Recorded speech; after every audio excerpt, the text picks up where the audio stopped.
Hai teman-teman, selamat datang di podcast horor. Oke, jadi di video kali ini aku nggak bakal ngebahas seputar hal-hal supranatural atau mungkin hantu atau makhluk-makhluk halus, tapi aku bakal ngebahas teori konspirasi yang lagi panas-panasnya sekarang, yaitu soal virus corona. Sejak kemunculannya di Wuhan, virus corona ini udah meneror hampir seluruh dunia hingga saat ini. Beberapa negara melakukan tindakan preventif seperti membatasi penerbangan supaya tidak ada terjadi keluar masuk orang dari luar negeri ke dalam negeri maupun dari dalam negeri ke luar negeri.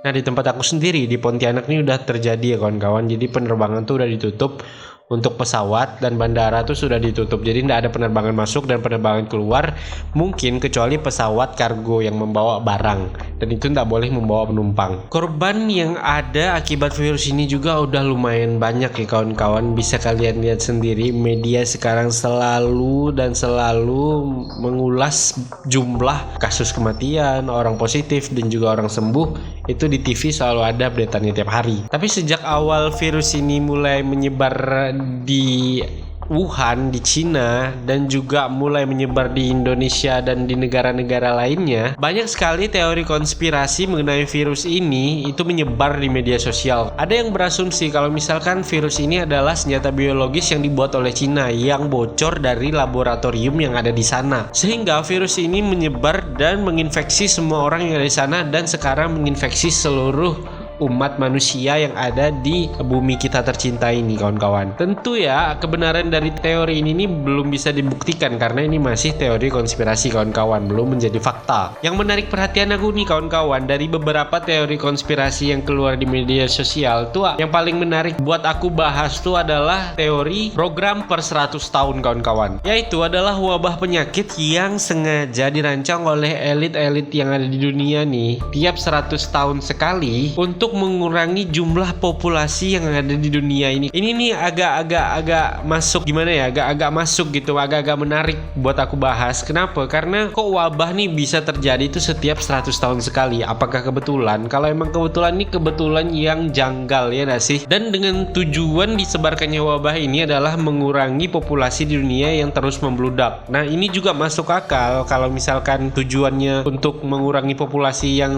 semakin hari semakin bertambah di dunia nih, jadi masuk akal gitu teori konspirasi ini. Tapi sekali lagi aku bilang kalau ini masih teori konspirasi kawan-kawan, belum menjadi fakta. Jadi wabah-wabah apa aja sih yang pernah terjadi di dunia nih tiap 100 tahun gitu, kita bakal bahas sekarang. Yang pertama adalah wabah besar Marseille. Seperti namanya kawan-kawan, jadi wabah ini muncul di Marseille, Prancis pada tahun 1720. Sejak awal wabah ini datang, wabah ini udah membunuh atau mengurangi populasi sebanyak 100.000 nyawa. Setelah 2 tahun keluar, virus ini kembali memakan korban kawan-kawan, yaitu sebanyak 50.000 nyawa. Dan korbannya pun terus meluas hingga area-area di sekitarnya, sama persis kayak yang sedang kita alami sekarang kawan-kawan. Dari satu kota menyebar hingga ke seluruh dunia. Di tahun tersebut angka ini nih udah besar sekali ya kawan-kawan. Kenapa? Karena populasi di zaman itu orang-orang di Eropa tuh belum terlalu banyak. Jadi angka kematian sebesar 150.000 nih udah sangat-sangat besar sekali di zaman itu kawan-kawan. Wabah ini bermula ketika ada kapal dagang itu berlabuh di Marseille dan asalnya tuh dari Lebanon kapalnya tuh. Kapal ini rupanya juga memuat Yersinia pestis. Yersinia pestis ini adalah sejenis organisme yang bisa menginfeksi manusia itu lewat kutu tikus kawan-kawan. Bayangkan dari kutu tikus. Nah, dari kutu tikus ada tikus kan, tikus jalan dekat manusia terus kutunya melompat ke satu orang, kutunya nanti gigit orang dan orang itu terinfeksi dan dia sakit, dia nularkan ke orang-orang lain sama kayak sekarang. Pada awalnya para penumpang tuh berhasil dikarantina, tapi mungkin ada yang tidak suka dan ada yang diam-diam keluar. Akhirnya virus ini menyebar di kota tersebut dengan sangat cepat. Nah, itu tadi pandemi yang terjadi di 1720. Kemudian adalah pandemi yang terjadi pada tahun 1820, yaitu adalah pandemi kolera. Wabah ini pertama kali muncul tuh di sebuah daerah di dekat kota Calcutta, India. Virus ini dengan sangat cepat tuh bisa menyebar di seluruh negara-negara Asia, termasuk Indonesia, hingga ke Timur Tengah, Afrika Timur, bahkan tuh ke pantai Mediterania. Pada tahun 1820 di Asia aja tuh tercatat kalau ada lebih dari 100.000 korban akibat virus ini, akibat penyakit kolera ini kawan-kawan. Virus ini nih diduga tuh bermula dari bakteri yang ada di Sungai Gangga. Jadi pada saat festival tuh semua orang tuh datang ke Sungai Gangga dan meminum airnya yang udah terkontaminasi hingga akhirnya mereka tuh terinfeksi. Wabah itu pun dengan cepat tuh menyebar ke seluruh India ketika mereka pulang dari acara tersebut, dan akhirnya menyebar juga ke seluruh dunia karena kita ndak tahu virus kayak gini nih kan butuh namanya waktu inkubasi. Jadi pas kena tuh ndak langsung sakit gitu kawan-kawan kalau misalkan kolera nih. Jadi ada waktu beberapa saat. Nah tadi pandemi kolera di tahun 1820. Sekarang yang ketiga adalah flu Spanyol. Kalian pasti udah dengar kan flu Spanyol?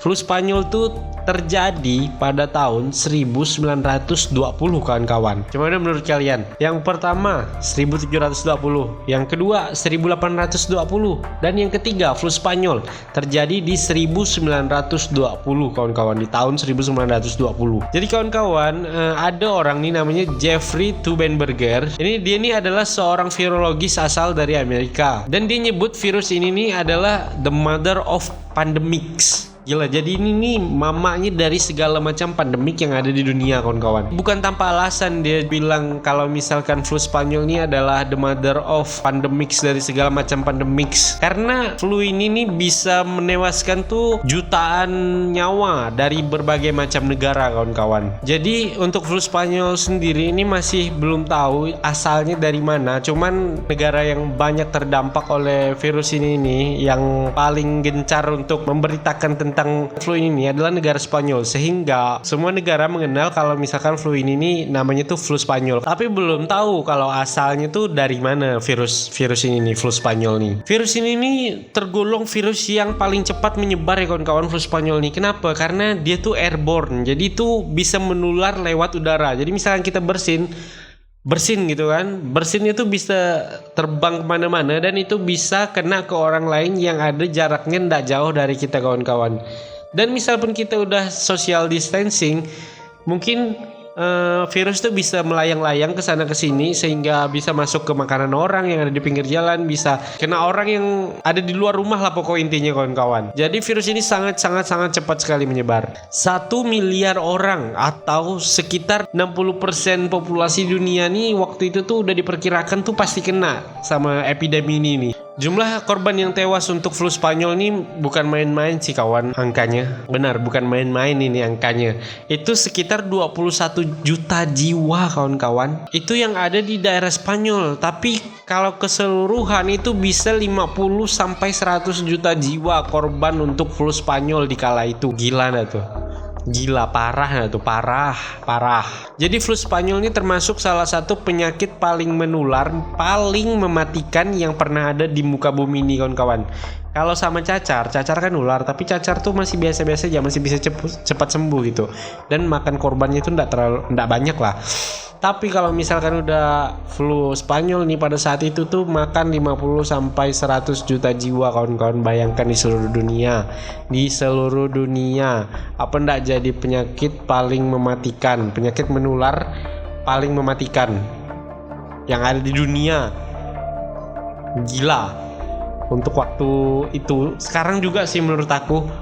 Sampai sekarang sih menurut aku, karena jumlah korban yang langsung banyak gitu, ya enggak sih? Nah, 100 tahun dari virus flu Spanyol, yaitu tahun 1920, yaitu adalah sekarang 2020 dengan pandemik virus corona. Dan aku nggak perlu jelaskan lagi untuk virus corona nih, COVID-19 nih. Aku nggak perlu jelaskan lagi karena udah ada banyak sekali penjelasan untuk virus ini nih gimana di dunia sekarang ini. Yang mau aku bahas adalah kenapa pandemik nih bisa terjadi tuh 100 tahun sekali, dari 1720, 1820,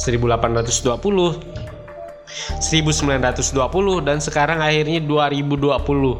Kalau misalkan ini kebetulan yang sangat janggal ya kawan-kawan. Tapi kalau misalkan tujuan dari elit global, misalkan emang ini konspirasinya ya, emang misalkan tujuan dari elit global untuk mengurangi populasi dunia, ini benar-benar berjalan sih kawan-kawan. Karena di setiap pandemik tuh makan korban yang sangat banyak sekali kawan-kawan, sangat banyak sekali kawan-kawan. Jadi kalau misalkan tujuan mereka emang itu, mereka udah berhasil menurut aku. Ya balik lagi, ini adalah teori konspirasi. Tujuannya untuk mengurangi populasi dunia, dan menurut aku seram sih ini cuy, asli seram sekali karena membantai umat manusia dengan dalih pandemi. Kalau emang ini benar terjadi, wah, kita benar-benar dikuasai elit global menurut aku. Jadi tapi ini masih teori konspirasi kawan-kawan, ini bukan fakta, jadi jangan terlalu dibawa ke hati, jangan terlalu dipercayai karena ini masih teori konspirasi. Jadi kawan-kawan, apa yang bakal terjadi di 2120 nanti? Oke kawan-kawan, jadi mungkin cukup sekian video kali ini. Kalau ngebahas soal ini nih, soal yang dekat dengan kematian nih, wadaw, agak-agak gimana gitu ya kan kawan-kawan. Jangan lupa like, share, dan subscribe juga kawan-kawan channel ini, karena nanti aku bakal buat aku bakal cari teori-teori konspirasi lain yang menarik dan bakal aku bahas juga di channel ini. Mungkin cukup sekian video kali ini, sampai jumpa di video-video selanjutnya. Aku selaku pemilik channel ini undur diri. Ciao.